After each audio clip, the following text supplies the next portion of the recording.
Calm this morning after another night of heated demonstrations in Minneapolis and more than a dozen other cities across the country.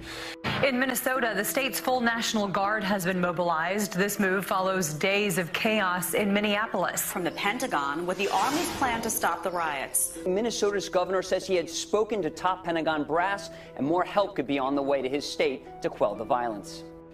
So as you saw this expand across the United States, and you start to see whether it be domestic terrorism, whether it be ideological extremists to fan the group, or whether it be international destabilization of how our country works, those elements are present in all of this.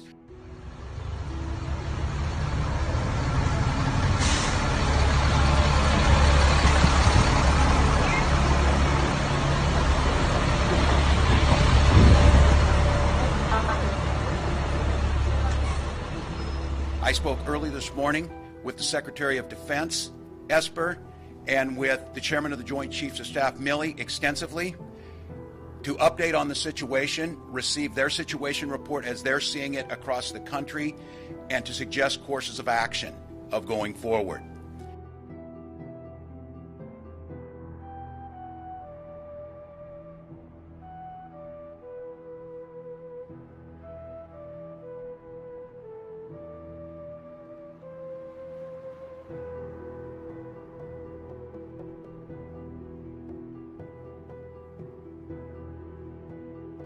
In consultation with the mayors and the resources they have, and just to be very clear as you witness this, whether it be New York or Denver or Louisville or Las Vegas, there is no mayor in America that has the resources to push back on an organized attempt to destabilize civil society with no regard for life or property.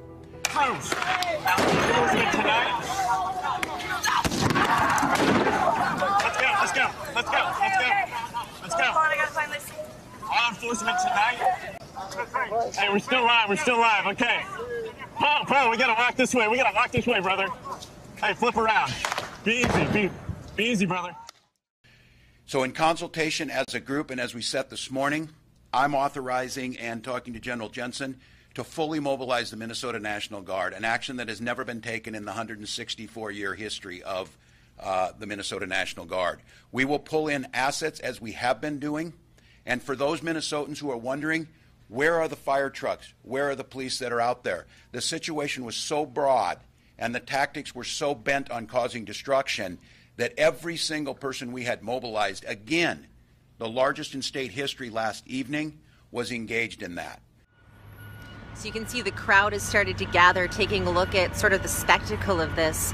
It's really pretty incredible for a lot of folks here. This is not something that you expect to see here in Northeast Minneapolis. This is, or any part of Minneapolis. We don't tend to see military vehicles coming into our police precincts, but this is where we're at tonight. Jeff, what's up? Jeff. So we were just in the Kmart parking lot. We were about to show you how all of the cars left in the parking lot had their tires slashed.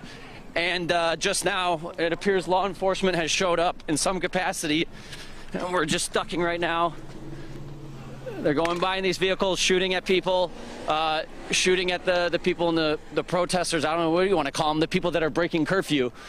And that's a stark contrast from the day before when this was kind of the looters' playground, where there was no control and there were fires burning.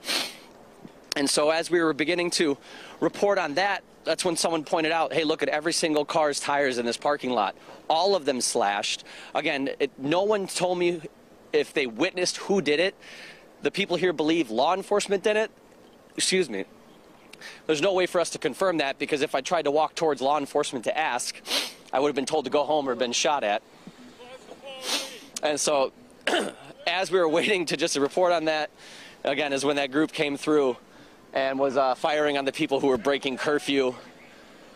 We thought that the law enforcement had left. There was a strong presence of National Guard, I believe, around the parking lot. And then all of a sudden, we went back to our cars, came back to the parking lot, and the next thing you knew, there's probably like 50 people walking around in it.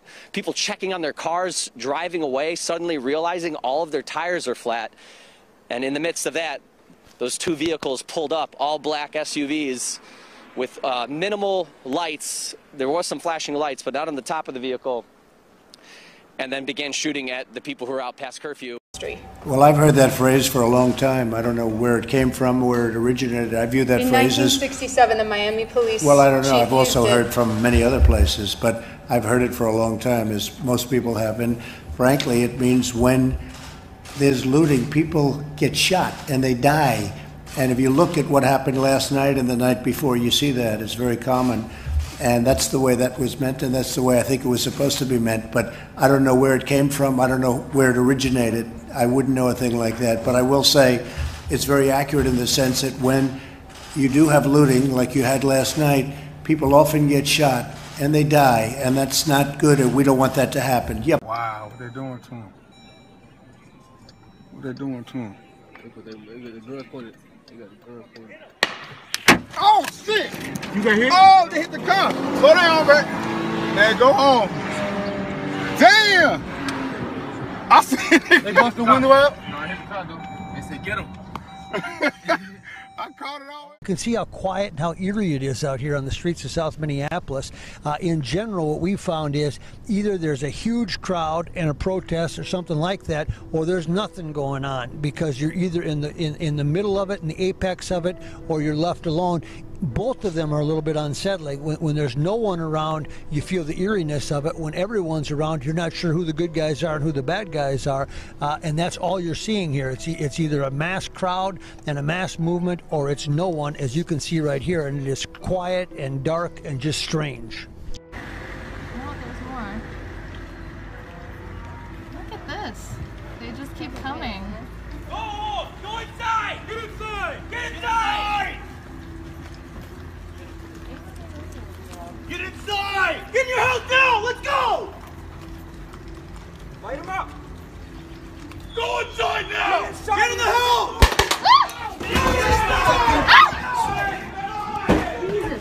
Get in, get in, get in, get in, get in, get in! Get in! Oh, God, that hurt. You good? Are you okay? Right on the fucking crotch. Are you okay? You got hit? I'm good. They're fucked for that, dude. What? Okay.